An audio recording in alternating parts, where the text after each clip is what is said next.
What's the meaning of butter knife?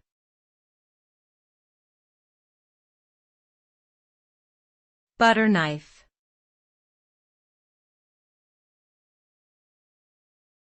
Butter knife.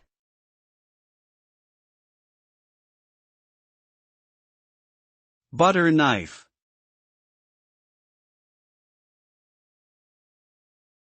Butter knife.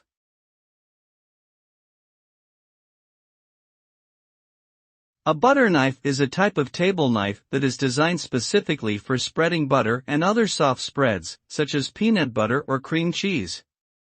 Typically, a butter knife has a flat, dull blade that is wider than a regular knife, making it easier to scoop up and spread the soft substance without tearing bread or other delicate foods. The handle of a butter knife is usually long and slender, providing a comfortable grip and preventing your fingers from getting messy.